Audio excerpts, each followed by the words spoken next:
Kalian udah tahu nggak sih apa itu gugatan? Halo, Assalamualaikum warahmatullahi wabarakatuh.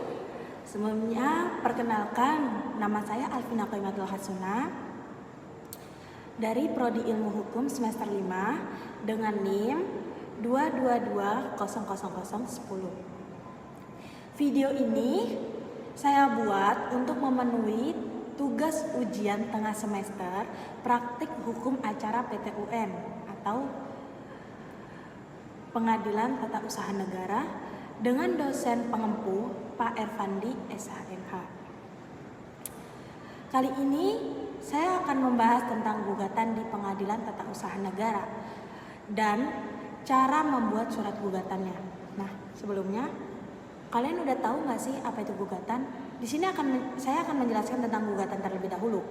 Gugatan di Pengadilan Tata Usaha Negara atau PT-UN adalah permohonan yang berisi tentang tuntutan terhadap badan atau pejabat tata usaha negara. Nah, gugatan juga dapat diajukan jika seseorang atau badan hukum merasa dirugikan oleh keputusan tata usaha negara. Saya akan menjelaskan beberapa hal yang perlu diperhatikan dalam gugatan di PT-UN. 1.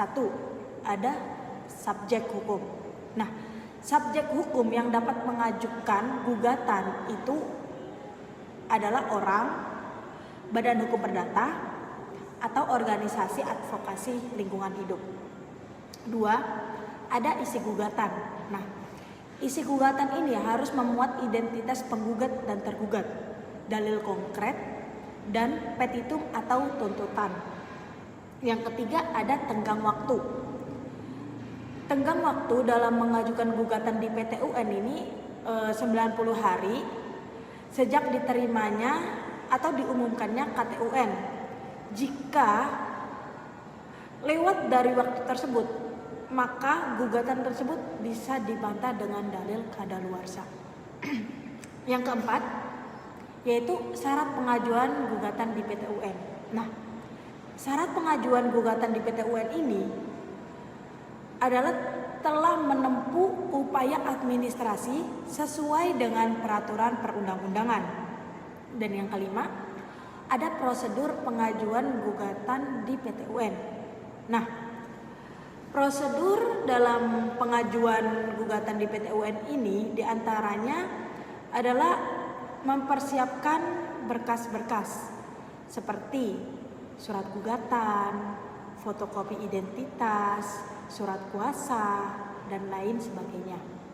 Nah, dalam membuat surat gugatan juga itu ada 2 syarat, yaitu syarat material dan syarat formil.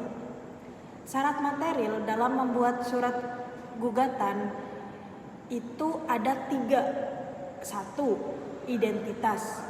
Dalam identitas ini, seseorang harus menguraikan orang-orang yang digugat.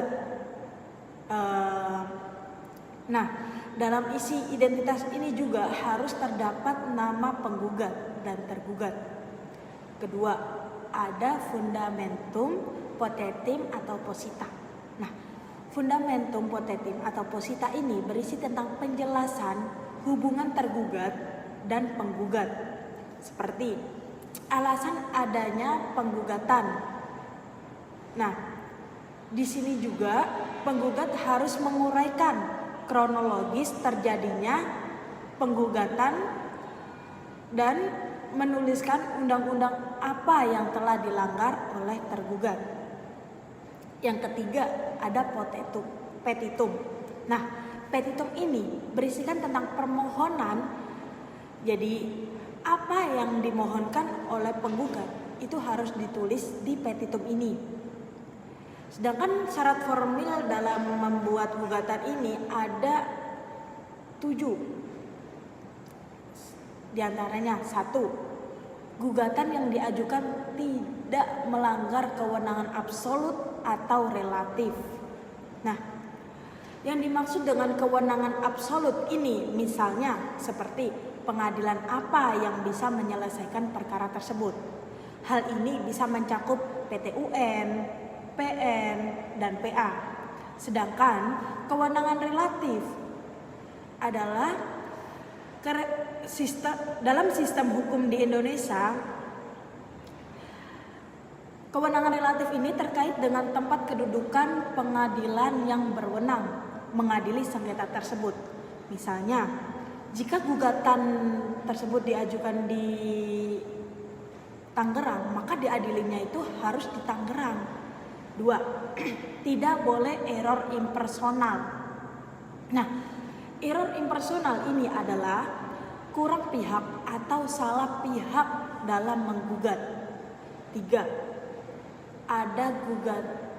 Itu gugatan harus jelas dan tegas lokus dan tempusnya. Maksudnya harus jelas lokasi tempat kejadiannya di mana, jamnya kapan, dan lain sebagainya. Yang keempat, gugatan itu tidak boleh melanggar asas nebis in idem. Nah, asas ini merupakan asas yang dimana suatu perkara yang sudah diajukan atau diputuskan oleh majelis hakim tidak boleh diajukan kembali. Yang kelima, ada menggugat itu tidak boleh prematur. Dalam menggugat tidak boleh prematur, maksudnya itu seperti sebelum waktunya menggugat, tapi dia tuh udah menggugat duluan. Nah, agar tidak terjadi gugatan prematur tersebut, maka sebagai penggugat harus mengasih somasi terlebih dahulu kepada tergugat. Yang keenam, ada kadaluarsa. Maksud dari gugatan kadaluarsa ini adalah selesainya tenggang waktu dalam mengajukan gugatan. Misalnya, kalau di PT UN, tenggang waktu dalam mengajukan gugatan itu adalah 90 hari. Nah, penggugat tersebut menggugat perkara ini lebih dari 90 hari tersebut. Jadi itu masuk ke dalam kadaluarsa. Dan yang ketujuh atau yang terakhir adalah perkara yang digugat harus belum ada gugatannya di pengadilan lain. Sekian dari saya. Mohon maaf kalau ada salah kata atau salah dalam berbicara. Saya meminta maaf yang sebesar-besarnya. Wassalamualaikum warahmatullahi wabarakatuh.